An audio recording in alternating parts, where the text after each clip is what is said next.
Coffee, tea తాగే అలవాటు ఉన్న వారికి షుగర్ జబ్బు బారిన పడే అవకాశాలు ఎక్కువగా ఉంటాయనే నమ్మకం మనలో చాలా మందిలో కనిపిస్తుంది. రోజులో కప్పులకు కప్పులు కాఫీ, టీలను తాగటం, వాటిలో చక్కెరను ఎక్కువగా వేసుకోవటం అనేది మధుమేహాన్ని తెచ్చిపెడుతుందని బలంగా నమ్ముతారు. అసలు ఈ నమ్మకంలో నిజమెంత? కాఫీ, టీలను తాగటం వల్ల షుగర్ వస్తుందని అనుకోవటంలో నిజానిజాల గురించి డాక్టర్ ఏమంటున్నారో ఇప్పుడు తెలుసుకుందాం. కాఫీ, టీ అనేది ఏంటంటే మన శరీరంలో ఉన్నటువంటి కౌంటర్ రెగ్యులేటరీ హార్మోన్స్ని ఉత్తేజపరుస్తాయి అనమాట. అంటే మనకి ఇన్సులిన్కి వ్యతిరేకంగా పనిచేసేటువంటి హార్మోన్స్, ఇన్సులిన్ యాంటగనిస్టులు అని కొన్ని ఉంటాయి మన శరీరంలో.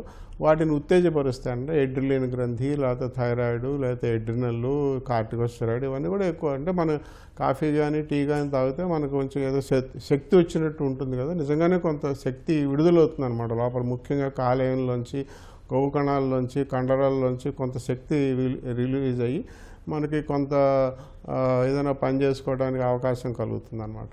కానీ డయాబెటీస్ వస్తుంది, అంత డయాబెటీస్ వచ్చేంత ఇన్సులిన్ అగనెస్ట్, ఇన్సులిన్కి వ్యతిరేకంగా పనిచేసే పదార్థాలు అంటే రోజు 10 సార్లు 20 సార్లు కాఫీలు, టీలు తాగే వాళ్ళ విషయం చెప్పలేం. కానీ సామాన్యంగా 2 సార్లు 3 సార్లు కాఫీ, టీలు షుగర్ వేసుకుని తాగినా కూడా, మీరు ఎన్ని సంవత్సరాల పాటు తాగినా కూడా, కాఫీ అయినా టీ అయినా కూడా డయాబెటీస్ని కలిగిస్తుందన్న విషయంలో నిరూపణ జరగలేదు.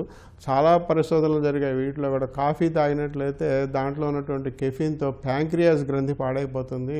కాఫీ తాగిన వాళ్ళలో ప్యాంక్రియాస్ గ్రంథి పాడటం వల్ల డయాబెటీస్ వస్తుందని కొంతమంది.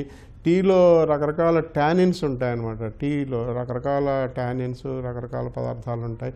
వీటి వలన కూడా డయాబెటీస్ వస్తుందని ఒకప్పుడు అనుకునేవాళ్ళు. కానీ ఈ రోజుల్లో కాఫీ, టీలు మనం మరీ ఎక్కువ అతిగా తాగే వాళ్ళ గురించి తెలియదు. కానీ మామూలుగా సామాన్యంగా మనందరం తాగే మోతాదుల్లో కాఫీ, టీ తాగినట్లయితే డయాబెటీస్ వచ్చేటువంటి అవకాశం లేదండి.